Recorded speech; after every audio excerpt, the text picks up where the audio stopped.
準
備できた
？And we are live.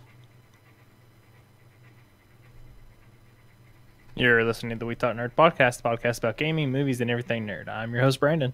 I'm Andrew. And I'm Rob.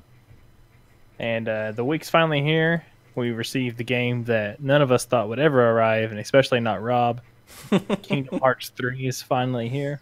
Wait a minute. That's obviously some kind of mistake. It's a mistake. Did you double check that? I did. I'll talk about that in just a minute.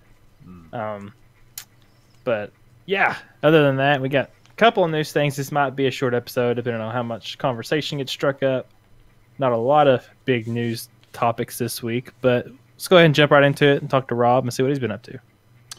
Yeah, so I played a little demo called Anthem, and I got to play with Andrew here, and we, we're going to get a little bit more into it as we go along, but overall, I had a pretty good time with it.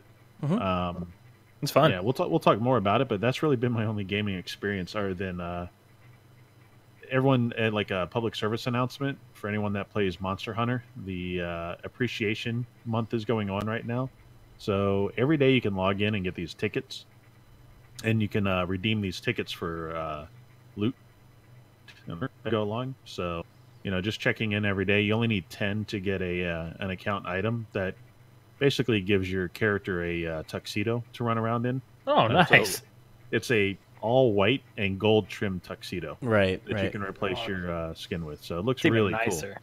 Yeah. It's very Capcom to do pretty that. cool. It's very Capcom. I will never take it off. I'm going to wear it forever. Nice. Nothing says class like fighting monsters in a set of tails. That is supreme class right there. The classiest. So what about you, Andrew? What have you been up to? Other than the Anthem demo, I've been still playing some Assassin's Creed Odyssey. That game's huge, and I did get into the settings and change the leveling thing like you suggested last week, and it's very interesting. Like there's definitely some more options there that I have to fiddle around with and try something out. But I can sense that the game's progressing a lot better than it was before after I changed it to like normal. So I'm just really enjoying that. And then I think I'm just ready for some awesome looter shooter action these next couple months. I'm just so ready for it. So we're getting there. Games coming out that you'll be able to do that on? Two games. Two games are coming out. Not that Destiny, I still have Destiny, but I haven't played it in a while. Eek. What? Wait, Oof. hold on. Oof. I know. No, he admitted this last week. I admitted it. He Oh, also man. hates the game. I didn't say hate. I said hate. Yeah, you did. I'll go back to it when it has a big content release, and I'm still waiting for Bungie. Bandwagon. So when there's a band. So what about these game news that's coming up? Or how about you, Brandon? What you up to? Yeah, well, after last week, to hold myself over to the Anthem demo, I played a bit more Monster Hunter World. Still don't really know what's going on there. I'm just hacking at some monsters and hitting a lot of ground and stuff. But yeah, Anthem came out. Played some Anthem. Went through it a little bit. Tested out some different of the different javelins and stuff. And then, of course, just yesterday, got my hands on Kingdom Hearts 3, and I've put about six or 7 hours already into it. So, Nice. Very nice. yeah, it's been some good fun on that. But that's about it for me. So we'll go ahead and jump into the little news that we have before we talk about the Anthem demo and Kingdom Hearts. So remember a while back we talked about how Belgium was suing EA over microtransactions being sold in their games. They were saying it was gambling. Well, now EA is forfeiting that, I guess, lawsuit, or just giving up completely, and they're not going to sell FIFA points anymore in Belgium. The people have won and have spoken. Kind of. I mean, that's not every game. That's not everywhere. That's just FIFA in Belgium, which I'm sure FIFA's a big game in Belgium. Yeah, that's the FIFA like Ultimate Team though, right? So yeah, I'm guessing any microtransactions in FIFA. Yeah, how are they going to compete though? Because you have to have the cards. Yeah, you have to have the cards to play. So I'm not sure. I wonder if they're even able to play the game. Yeah, that's true. That could just be unplayable now. Well, that part of it. The Ultimate Team part, which is what I assume most people play for. It's pretty popular. So what you're saying is people are going to move out of Belgium, and then going to play it somewhere else, right? Because of this. Yeah, they're going to move move. just a couple miles across the border. That's that right. way they can actually buy their Ultimate Pack cards. Sounds good. Or VPN out. Yeah, or can do. Technology. But we would never support stuff like that. Sure. But yeah, so that's that's interesting to see. Maybe we'll see microtransactions maybe changing a little bit. A lot of stuff's happened, and looks like it kind of swung towards players' way in most of these big cases anyway. But they're pretty indefensible. I mean, you've got 13-year-old kids playing these games, and they're they wouldn't be able to go down to a casino and put a quarter in the machine, right? So it's not too different for what they're doing. But they can put in their credit card information and get random boxes full of random things. Yeah, it's a shame we're not a Facebook podcast, because there's been a lot of news about Facebook and their deceptive practices and friendly fraud. Friendly fraud. We can talk about that a little bit. I just remember seeing that. Oh my goodness. I didn't write it down. Well, I guess it is somewhat game related, where you could buy points or coins for Facebook games. Yeah. And what they were trying to do was advertise it in such a way that they would encourage kids to purchase coins. And this is all alleged and everything in the news. They've got a suit against them, but they actually got their certificate revoked by Apple. Yeah, It was like collecting data and stuff on personal Yeah, information. it's a little unrelated, but it just shows you like Facebook is in the middle of just bad public relations, like all over the place. So in addition to the friendly fraud, they also had the data scraping and like taking all the information off of a phone by installing the Facebook Research app, which basically just opened up your phone to Facebook, being able to look at anything. Yeah. So Mark Zuckerberg is sitting at his house going through all your texts and your pictures. Yeah, exactly. I do hear they're hiring though. So yeah, Okay. enjoy. enjoy. They pay well. I'll say that. Yeah, I'm sure they do. Moving on to some. This is a lot of scandalous stuff. Depending on which side you flip the coin you're on this one, but Metro Exodus is coming out. You know, that's a pretty big game. It's had a Metro series, yeah. Yeah, Metro City's pretty big following. So it's pulling itself off of Steam for the Epic Store. It's going to be an Epic exclusive. They'll still honor if you pre-ordered it, because you've been able to pre-order it on Steam for a little bit now. Like it was a full-fledged listing on Steam, so you could. So people who already pre-ordered it on Steam, they said they're going to still honor those pre-orders. But if you ordered a physical copy, your physical copy is going to have a code for the Epic Store in it. They just made this announcement like beginning of this week, and I'm sure those physical copies have been probably put together for a while because it comes out maybe in like 2 weeks or something like that. Yeah, but to be fair, the Epic store was only really announced in the end of the year. The video It's like game November, awards. yeah. November. Was it November? I thought it was closer to December timeframe. But either way, we're only talking about 2 months. Mm-hmm. So I think in that time frame, I'm not sure if they learned about it in that time or if they just said, okay, we're going to announce that. But I really don't buy the argument that they've got a lot of free publicity or advertising by being on Steam, because it is so hard to find a game on Steam. It's just true. That is true. There's so many games on Steam. There's a lot on Steam. But, you know, Steam, there's arguments I've seen on Reddit where, you know, they've had the Steam logo splashed on their websites and all this stuff, you know, using the Steam brand as, you know, people will see the Steam and be like, oh, I'm more likely to buy this because it's on Steam, is what, you know, they are saying. So, yeah, so, you know, they swapped Epic Store kind of last minute in terms of a game release anyway. And, you know, people are happy about it. And you think, you know, Steam might have some repercussions for any of this thing, or maybe they'll put something in place to keep people, you know, publishers in the future from doing that? Well, I mean, it's competition, right? So, Yeah. I mean, they would probably have some kind of agreement that if you advertise the game or take a pre-order on there, that you have to actually release on the platform that you pre-ordered for. Mm-hmm. But yeah, I mean, where else were you going to buy PC games? The Epic Store, apparently. Now. But before that, you need to be buying it off a key site or maybe GMG or GOG. GOG, yeah, you got GOG, but see, even Green Man Gaming, that gives you Steam codes. Yeah. I don't think they have a launcher. There's a lot of services like that. But what you're saying is like on the marketing, like in TV commercials, you see Steam, like on PC Steam, or it would be odd to see Epic Games right there next to it. It would be odd. Yeah. I don't know. Some might say, though, you know, with the current climate, with the popularity of Fortnite, maybe having the Epic Games logo on there might bump it up a little bit.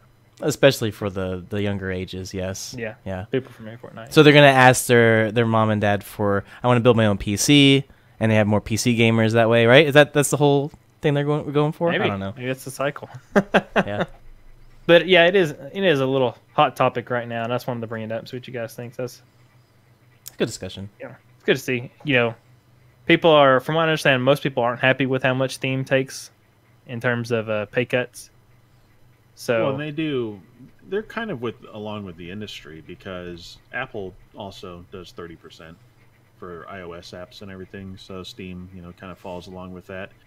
You know, as long as there's competition, you're going to end up with better opportunity for that. So, you know, Android and Amazon App Store is a perfect example of how you can get, you know, apps really inexpensive just by being able to shop around between the two.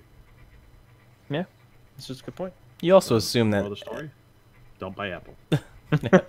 you also assume that Epic Games is going to start at this price point and then maybe raise it when they get more popularity. So Maybe. Yeah. I mean, I that's don't true. know. It's all money for them, and it encourages. And I'm sure there's like integrations with their engine and development tools. So they're. I mean, not I only didn't are consider they, that. That's a good point. Yeah, not only do they have that, but they're up against Amazon's Lumberyard, which is encouraging game releases and everything, and a free engine to use. So, I mean, from a licensing standpoint, they got a lot more competition than they've ever had. So they got to find other ways to bring in money. That's true. I'm interested to see what will happen anyway with all this newly, I guess, competition that's actually competition, unlike say Origin and Ubisoft or all these other small platforms. Well, I think anytime you have a distributor specific or a publisher specific store, you're just not going to get the same kind of foot traffic like a Steam would that has just about everything. It's going to take like a big release like an Anthem or a Blizzard release to get people to go to those particular storefronts. That's true. Speaking of Ubisoft Uplay, last little tidbit of gaming news is that there's an Assassin's Creed 3 and Liberation compilation that was leaked for the Switch. Not really leaked out, but like a listing for for a sale was leaked. So they're going to release the worst Assassin's Creed. I don't know. Right? I kind of liked Assassin's Creed 3. Really? Yeah. Which one was it? That was the colonial time in U.S. Yeah. Which one was it better than? Do you like it better than Black Flag? No. Any of the Ezio ones? Well, Unity was the worst because that was the one that had all the broken stuff. It established a new low. Right. Assassin's Creed 3 was for the longest time pretty much the worst. I agree. Yeah, I didn't play it. I'm just saying I heard. I skipped it because of all the reviews. Put it that way. I think it's worth looking into now. Okay. Yeah. I mean, if they put these two together, sell it for $15. Hey, I don't think it'll be $15 now. It's a Switch it's a hope. title. It'll be $60. It's a hope. Or it might be 35. I can see 35. 30, yeah, But- something around that. Maybe. We can speculate all we want, but Switch is not exactly the land of good deals when it comes to No, you're right. games. Switch They is still sell World of Goo for like $20. Oh my goodness. it's high in there. Yeah. But that's kind of all the gaming news we had. There might be some other stuff, but nothing too major. So let's talk a little bit about that Anthem demo that us VIPs got to play this weekend. Yeah. Because So, we yeah. pre-ordered, right? Because we pre-ordered. Or we're part of a Cool Kids Club and all that good stuff. But yeah, so we played it. I played it. There's a couple of technical issues that were kind of on the face of everything on Reddit a lot. The servers were down or full for a lot of people, so they can't even log in to play because there's so many people playing. And it's supposed to be VIP only. The VIP got really full really fast. But I never experienced that. Of course, I never played during, like, I guess what you would consider rush hours. So, but I did run into a couple technical issues. Off the bat, didn't fit on my screen. It was spread across 2 different monitors. I had to go and fix all that mess. And then when I load into an expedition, it would go to 95% loaded. Yep. I'd have to Alt F4 out, end it in Task Manager, then relaunch it to get into the expedition I started. Yeah, you weren't the only person that was having problems Yeah, there. there's a lot of people doing that It too. was pretty much all server capacity errors. So, Andrew had the same problem trying to get in, wasn't able to access. I saw a lot of rubber banding, depending upon where I was. So I would be running along and all of a sudden kind of snap back to. I some experienced other that location. once. Yeah, in a free play. It was pretty frequent. I'm going to say if this is any indication of what the launch is going to look like, you can just expect it's going to be bad. Because they did not ramp up server capacity, or at least just having the capacity available for all the players log in to go. And it was kind of a disappointing to see. I probably kind of struggled for the first hour in terms of just having good connectivity. It did kind of smooth out as the day went on, though. Did you guys catch it on Sunday? The last day? I played. I did. Did we do it Friday night or was it Saturday? It was like Friday night. Yeah, it was like right when Friday it came night. out. So Yeah. at that time they were still trying to fix things, probably spinning up servers at that point. And when come Sunday, everything was very smooth. I Yeah, still it's got pretty smooth on Sunday. I still got this 95%, but I was Oh, able yeah. to finish a stronghold without getting booted out, which was another issue that happened where you're like facing the boss and you're like, okay, well everyone's booted and you don't get any loot. But it's just, of course, it's a demo, right? That's what they sold it for. They also stated, and this is, and I like this, is they're really open in communication about this. They like the actual producers and everyone were answering questions. They even released a summary of everything of their issues, and they're saying like by this weekend, hopefully for the open demo, they'll be prepared. They're going to fix all these things come launch day. That's what obviously what this it was a technical experience for them too, right? Open demos, public releases. Some stats I like the stats that they gave. It said, thank you, incredible thing that we had nearly 9 million hours of play across 2.5 days of the demo that was open. In the same time, over 1 million strongholds were completed, and nearly 2 million grabbits were slaughtered. Those little rabbit things. So, I mean, just put it. Those numbers, those are impressive numbers, but I mean, they're just trying to flaunt some numbers. But still, Right. 9 million hours. It's a lot. It's a lot. It's a lot of hours.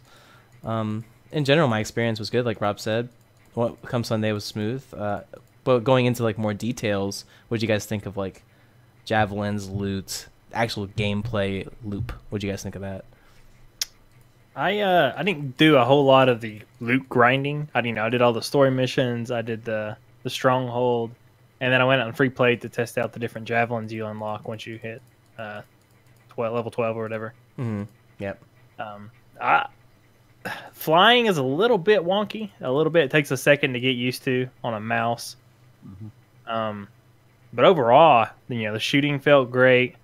Some of the enemies are a little spongy, but I'm not complaining about that. It's a RPG style game. I'm not expecting to get headshots and kill them in one hit. It's not a first person shooter type of deal for me. I started playing the Interceptor, the really fast one. That was pretty cool. Yeah, the roguelike melee guy. Yeah. Yeah, that was pretty cool. You can come from the air and like spin and attack and hit people. Mm-hmm. It seems like a really cool. And their super is just like, what is it? Just get in there and start slashing people up. Yeah, That seemed like fun. yeah. I played the Ranger, of course, where you're just like Right. barrage is your super, and then the Colossus is like mini nukes. that was a lot of fun.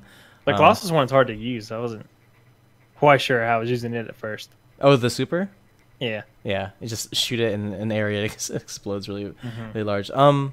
So for the things that you addressed for like things being spongy, I've noticed, and you played solo, right? Yes. Well, Or I did randoms. I randoms. was in So you were randoms. with people. Were those randoms like out in the distance and not really helping Some you of shooting the them same were. thing? So here's the Some of thing. them were. Here's a thing, and I've noticed because the combo system in this game is very unique. The Yes. combo system in like if you were playing with a team, like me and Rob together, and we shot something together, like I would put it into flame, and then Rob would throw a grenade at it. That thing would die a lot faster than those if combos. one person were to do that. So, and what I'm thinking is later in like harder and grandmaster, I think levels, you're gonna have to really utilize the combos to get past Definitely. things. So, I'm actually excited to see more of that because with Storm, which is basically your mage type, huge area effect, and then Colossus like nuking something combos. It's a lot. It was a lot of fun. Yeah, I can't speak more about it other than like I do want to see some improvements in like optimization.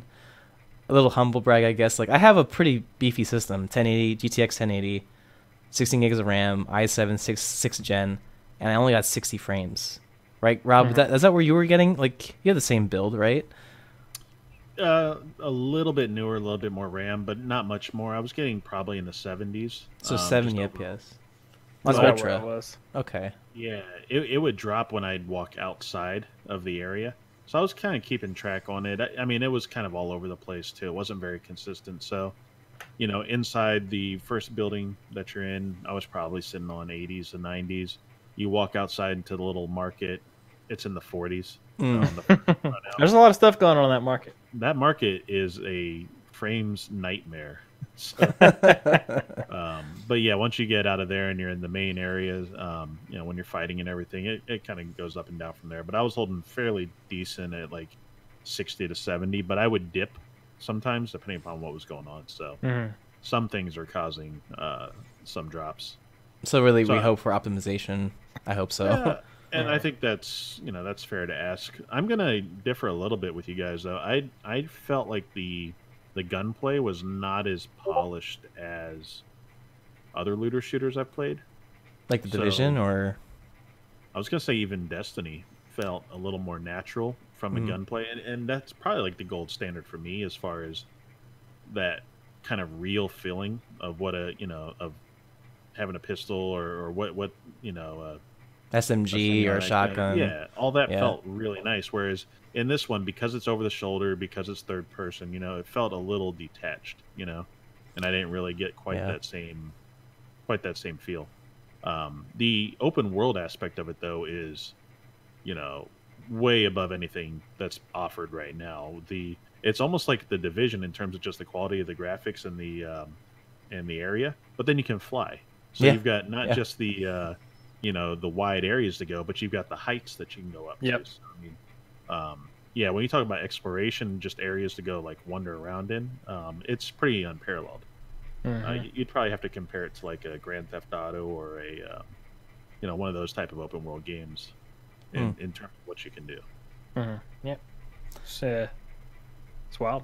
A couple things that I want to touch on too is, if you guys haven't played Strongholds, those are your like strikes, right? Those are fun. It's a lot of fun. Big bosses and stuff. They're long though. Pretty long. Yeah, Jeez pretty long. Louise. And the boss is very spongy, but the spider boss took a while. Yeah, but here's the thing though. I noticed, and throughout the demo, I got to level 15, the max. I started getting like blue loot, and you start seeing a lot of like additions onto your items. Loot matters in this game. When you put on an item and you put on like another component that adds stats, you can see the stats, and you can see that you're getting hit a lot less, or you're dealing more damage. So I'm looking forward to because the gameplay loop is going to be finding the perfect build for you, and that's like Diablo 3, and I really enjoyed that sort of loot system. And then of course we're still waiting on a clan and alliance system in news, but we'll see. I mean that alliance system or the friend. I think the alliance system is the whole. If you're on the friends list type deal. Yeah. Because I was getting alliance points for having Blaze on my friends list. I didn't ever play with him, but I was getting like bonus alliance points for that. Okay. That makes sense. Oh yeah. So I got that at the end of some of the missions and everything. It would kind of give you the overall. What cracked me up though is just to show how little I use Origin, as I couldn't remember what my login was. Turns out I've got 2 accounts. Oh, and no. I thought, well, let me go ahead and add some friends on there. There's no friends on my Origin account. Same with mine. Because this is probably the first game I've ever really played on Origin. And Despite probably will be? had it since 2011. Wow. I played a couple things on there, but nothing that. Well, you signed up for the Kool-Aid. So. Yeah, no, I got the Kool-Aid, so makes sense for sure. Yeah, I'm looking forward to it. Overall, I really enjoyed playing it.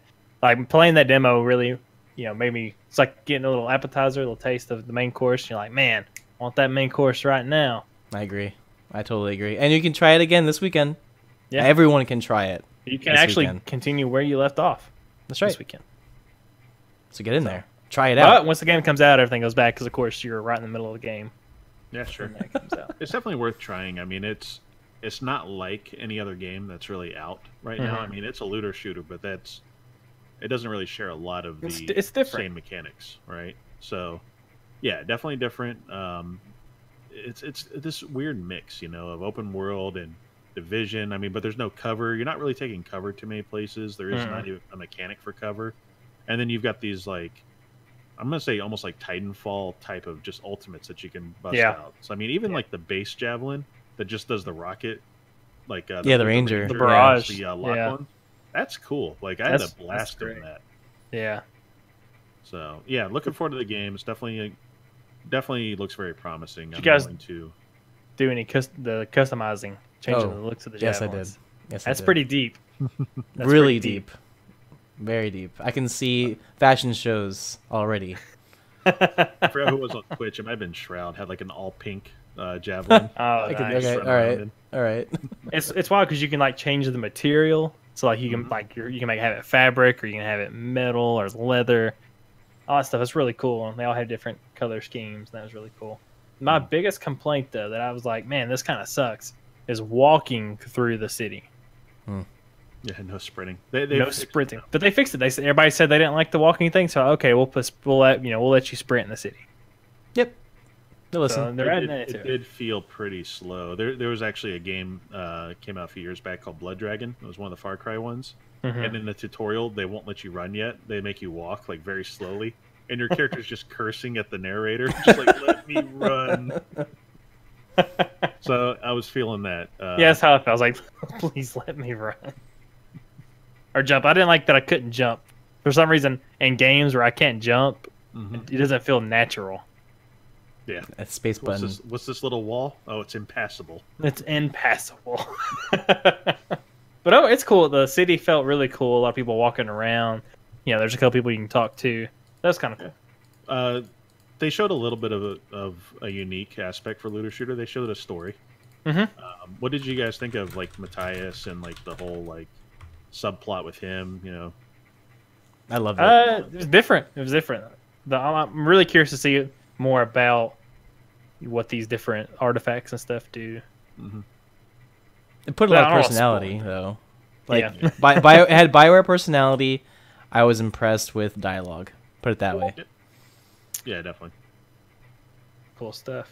So, Andrew wants to talk a little bit about another looter shooter. I'm not going to go into details about all the speculations about what's going into the game or whatever, but just know that it's coming out in March. The release date is in March, and they're going to have a beta in February 7th. This is Division 2, by the way. This is Division 2, yes. A private beta, though. So you have to have codes or pre-order, which someone I know has a code. I have un code, and I've already pre-ordered, so this is an extra code. Well, there you go. go. How Extra did code. you possibly get that? Can't tell. It's a secret. It's a secret. Okay, so there's not some super huge retailer you could go to and get it? Oh, man. So the private beta starts February 7th, 1 a.m. Pacific Standard, ends on February 11th. It'll be available for all platforms. You have to, of course, to participate, either have to be invited or you have to pre-order. And I'm not going to go too much into detail of that. There's a lot of, there's a trailer that came out today, but there's a lot of speculation out there and stuff. But I just know that it's improved on a lot of things that the Division 1 failed on, and they're focusing on endgame. That's all I care about. That they've stated so many times. It's on maybe the 10th. They're gonna have an in-game testing in the private beta. Okay. You get there and you test out their in-game quote. I don't know what they're called. I can't remember what they're called. Incursions or something. The raids. Yeah, raids or something. Okay. Yeah. Yeah, you'll get to test with high-level gear and characters. You'll get to go in there and test those. Pretty amazing. I mean, that's going to be a lot of. Maybe people have to be quiet about it. They have to sign an NDA, but I don't think they've been pretty open about it. They've had a lot of stuff come out from what I've seen. Yeah, they don't get to be secretive about this. The original Division, that beta was great. It was a lot. Yeah, it was fun. And then when you got into the real game, I realized it was just way more of the same. And then there was the dark zone that they were kind of promising was end up just totally broken. Yeah, it really took away a lot of the end game and a lot of the excitement for people. So, I think they've got to be transparent. I think they have to be very accommodating. They don't get to be maybe Anthem right now. No one thinks it's bad because no one really knows that much about it, right? So they've got the benefit of the doubt because they're BioWare. But Ubisoft's already kind of shown, hey, they kind of messed up with Division 1. So this is an apology tour for Division 2. Definitely. Yep. So they're going to focus on DZ with Dark Zone, and they're going to focus on Endgame. They've stated that I don't know how many times. So yeah, I want to do some quick details in there since we have time. Yeah, we don't have a lot to talk about. But in the beta, there will be two big story arcs you'll play through. Of course, some side missions related to those story arcs. You'll have two of the I forget what the dungeon level stuff is called, the little 4-man or 3-man group dungeon things they have. I forget too. So I have two of those out to test. They'll have like I think 2. They'll have a dark zone area. Then they'll have like the PvP skirmish modes they have now, where it's not dark zone, it's actual PvP. Mm-hmm. They'll have that up for testing, and then at the end of the beta, they'll have the in-game testing with two things for testing. Wow. So this is a lot of stuff being tested. It kind of reminds me of like an MMO PTR build or beta build they did for stuff like they did for like WoW. Which is a good place to be, actually. Yeah. Yeah. Good. This is a good thing to model yourself after, for longevity anyway. Just make sure you have enough space for your people, server wise. All right. Yeah. Then we good to go. Yeah. That's always a problem. For some reason, no one thinks that anyone's going to play their game. Oh, come on, Steve. No, we don't need that Pokemon much. Anthem's doing it. Division's no different. Yeah. We'll see, though. We'll see. I'm excited. A lot of good stuff coming out. Speaking of a lot of good things coming out, we just had Kingdom Hearts 3 come out. Yeah. I don't want to bore you guys too much, but I'm not going to review it this week because, of course, I only have 6 or 7 hours into this. So I'm just going to give you kind of my first impressions of the game. I know Andrew hasn't played it yet, and Rob hasn't really played enough of it to talk about it. Yeah, way too little. But I mean, the first point, I know Rob can attest to this, is that this game looks incredible graphics-wise. This game is so beautiful. Yeah, so if you don't know, this game is built, I think, in the newest Unreal Engine, or Unreal Engine 4 or something like that. So yeah, it looks absolutely incredible for a Kingdom Hearts game. It actually has, when it does flashbacks, they, instead of opting out to recreate the flashbacks, they said, oh, we'll just use the footage from the old games. And so you have this side-by-side footage of what the first game looked like to what this game looks like. And Okay. Yes. Bring back It's those wild. memories. Sure. I thought I was in for a bad time when I saw the videos showing up and they're showing like the PlayStation 2 graphics in the cutscene, and I'm just like, oh no, like what did they do? We got bamboozled. I know they've been developing this for years, but I thought they were like improving it. I didn't realize they were just sticking with the original PlayStation 2 graphics. Right. But no, as you go along, you get to the main game, and it's like a Pixar game running around. Yeah, like a movie. Yeah, it's incredible. Some of the cool, the humor is really well done, which is a big thing because this game's got its humorous moments. I like to consider Kingdom Hearts more like a lighthearted Final Fantasy type game. You get the action aspect though. Yeah. It's almost more of like a lighthearted God of War. Kinda. One of the biggest things to me is that when you first start this game off, you kind of go through like the tutorial or the prelude, and when the title card pops up, it doesn't say Kingdom Hearts 3. It says Kingdom Hearts 2.9. So you're like, wait a second. Of course, hang on. Put some points and decimals in. That's fine. It's fine. What am I playing right now? Right. But yeah, it was kind of a little tongue-in-cheek there because we've had so many non-Kingdom Hearts 3s to this point. Reduxes. Yeah, Final versions. They've had to do it one last time. One last gotcha. Overall, the story's interesting, of course, if you've been following the story. Kingdom Hearts is a very complex story. It's very crazy. And so, this one's going to be the end of that story. So, it's interesting to see how they're going to wrap up some of these mysteries. Introduces some things you're like, I wonder what that is. And I'm excited to find out what those things are. Yeah. Combat's cool. Yeah, it's really, really good. Did you end up setting anything in terms of the graphics options? Because they have the different options. I'm playing on. I didn't know there was other options. I was considered console. It's a one and done type thing. So we had a question in chat about the what the frames per second looks like, if it's going to be 30 or 60, or what that looks like. And my understanding is that they were having a stable mode that would be locked at 30, and the resolution would be remaining the same, or they would have kind of a variable version at 60 frames per second, or up to 60 frames, but could drop down depending upon what was going on the screen. So I don't remember actually setting that, but that was what the rumor mill was talking about. I think I checked that some of the out press releases. And I'll launch it. But I will tell you that it looks great regardless. Yeah, if I'm running it at 30, it still looks amazing at 30. Yeah, like it looks like you're like it. Sometimes, there's a couple cutscenes where it kind of cuts in and out, but sometimes a cutscene will effortlessly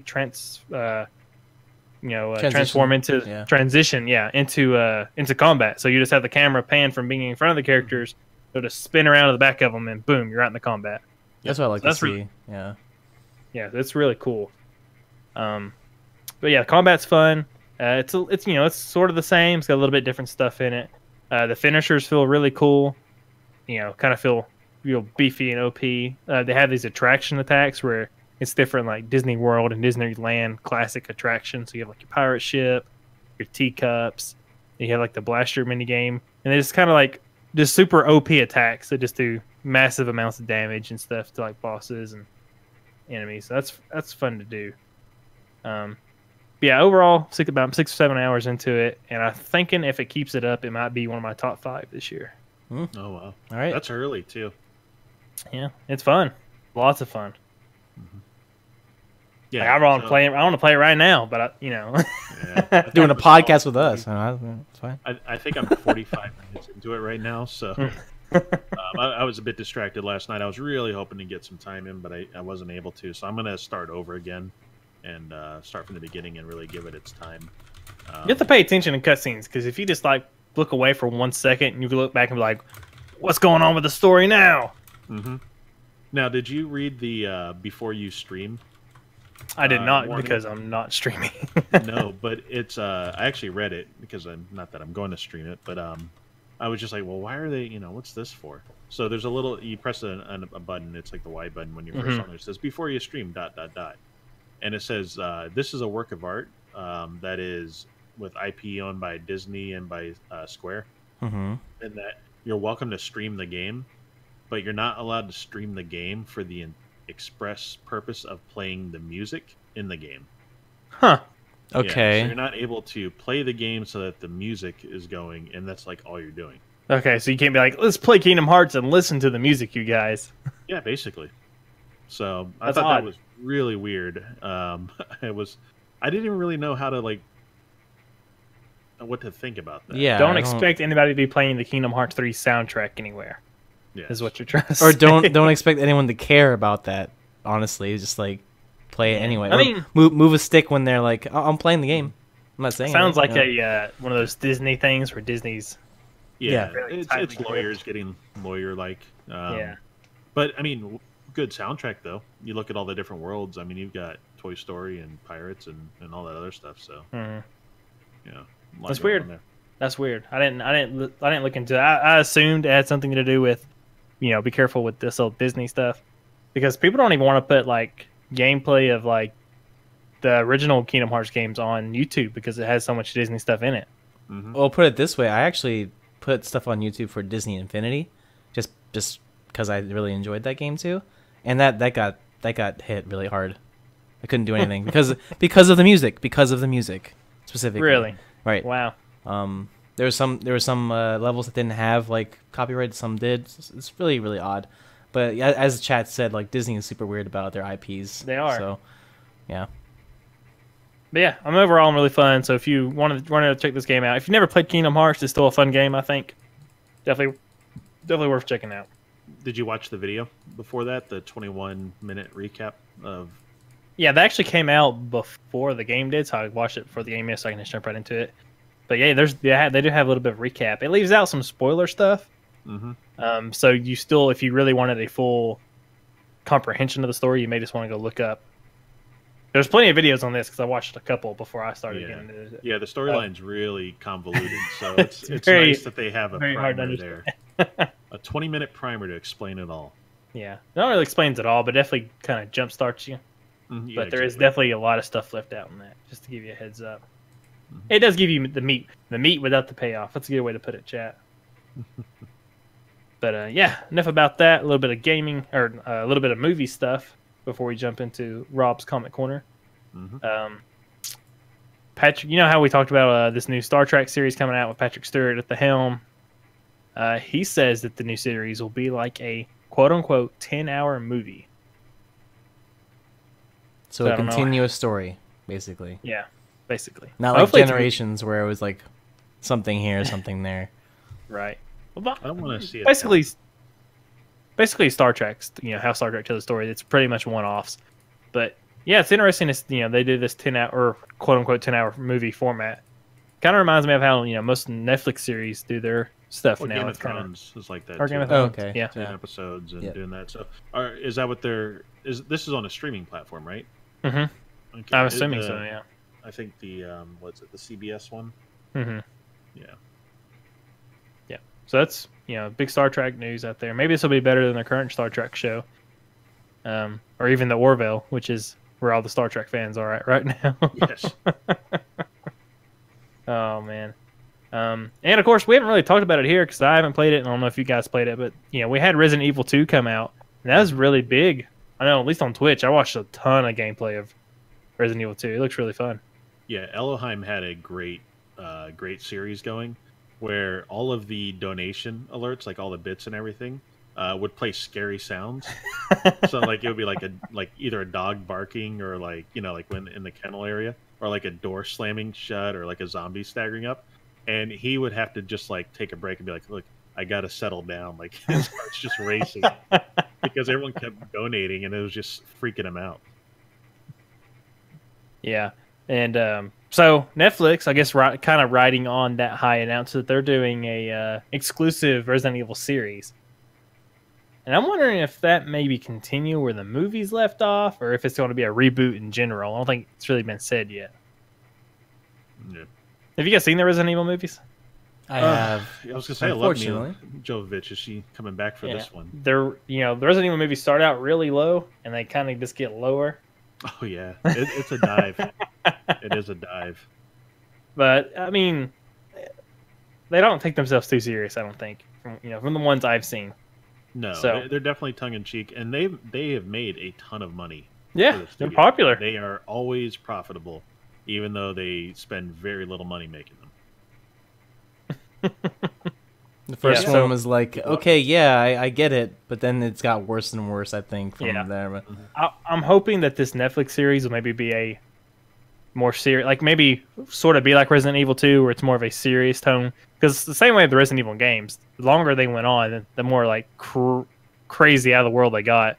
With 5 and 6, even like they were just way out there. But hopefully, we'll have more of a rooted horror series. With It's great storyline.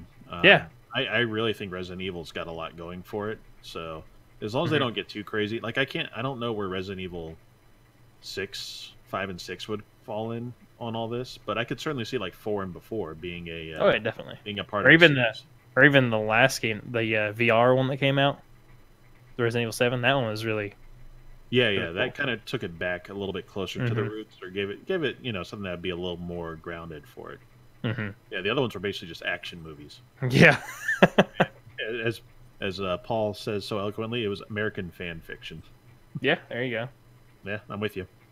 There we go. But yeah, Resident Evil 2 is good. The series hopefully will follow suit with that. But that's kind of all the news topics we have. A little bit short. But Rob does have a comic review this week.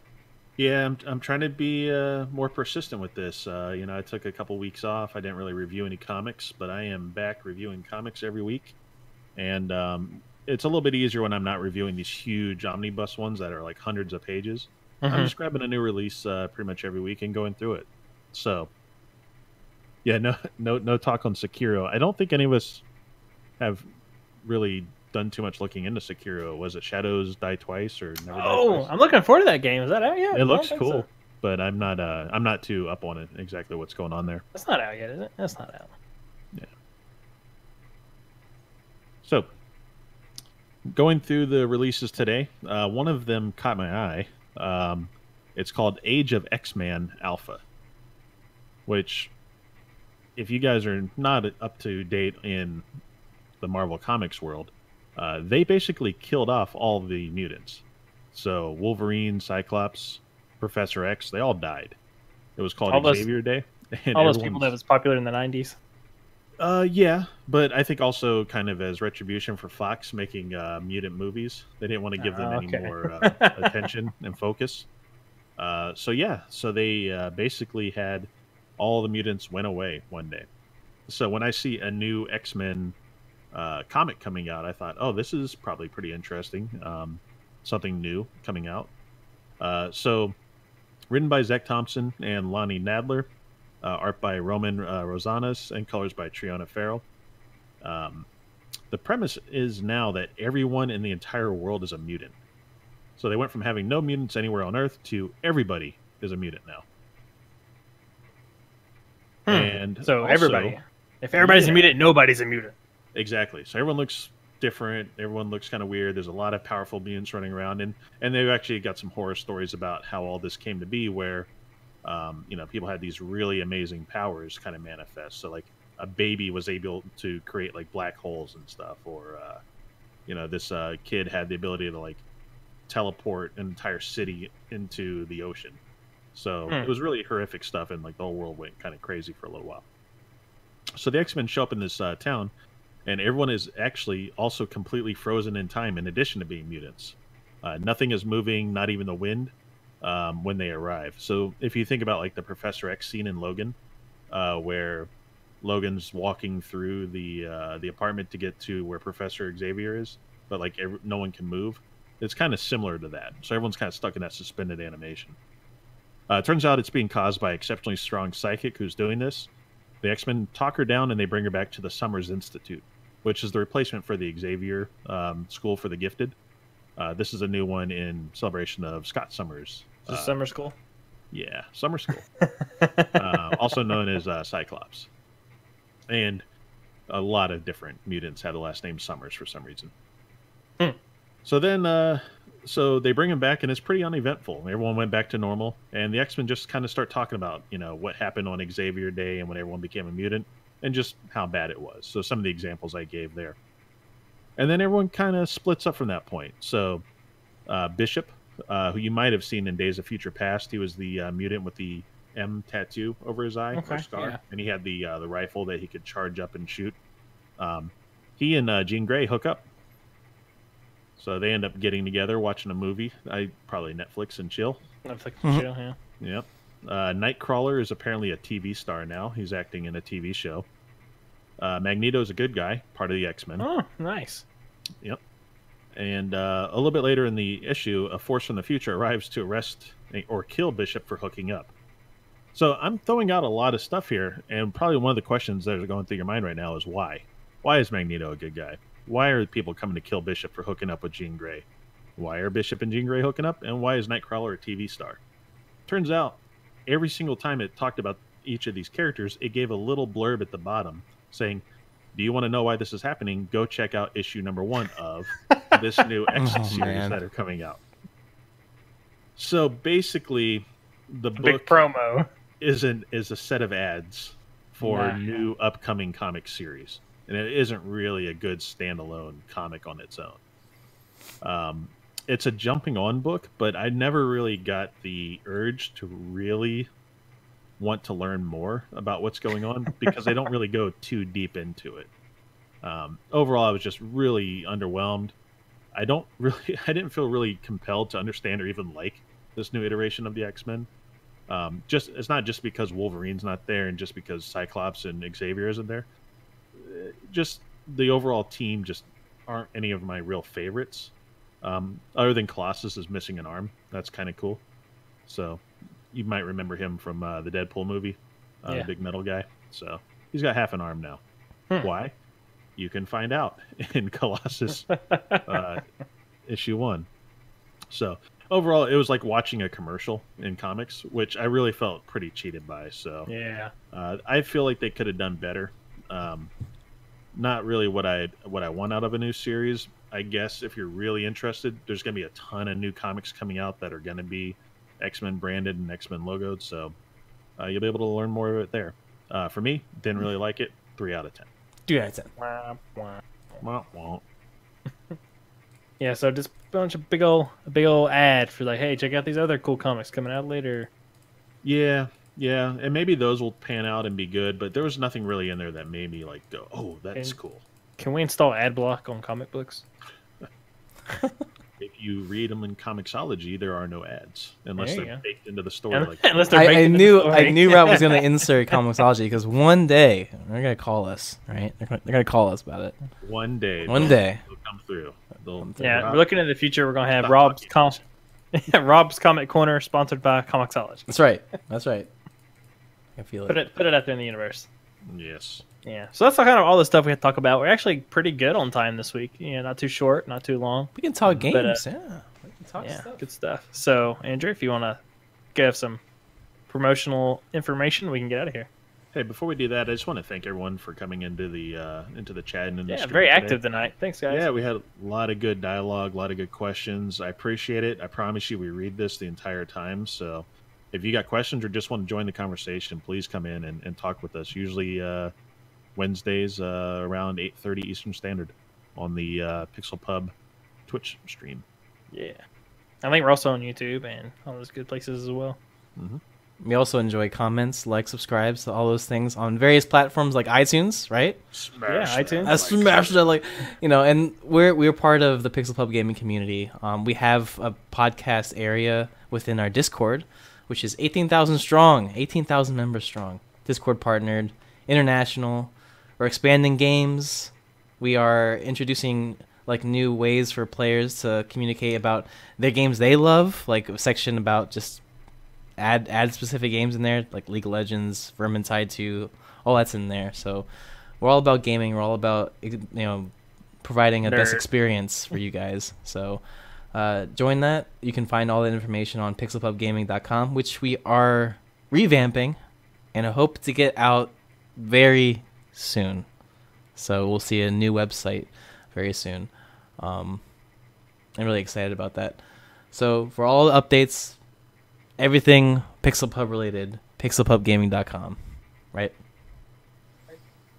Cool things. Like Andrew said a little bit before, make sure to like, subscribe, follow, share, smash that like button, of course. Do whatever it takes. Leave us some comments, some feedback, just anything. Come talk to us on the Discord. Go to the We Talk Nerd channel and just hang out. Come into the chat like a couple people are now.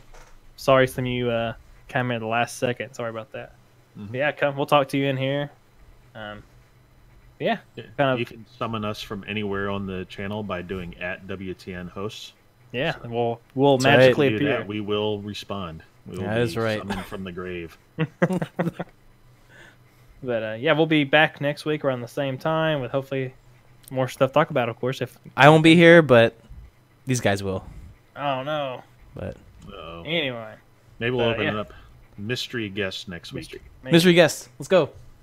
But it's gonna be it for us this week, guys. Catch you later. See ya. Bye, y'all.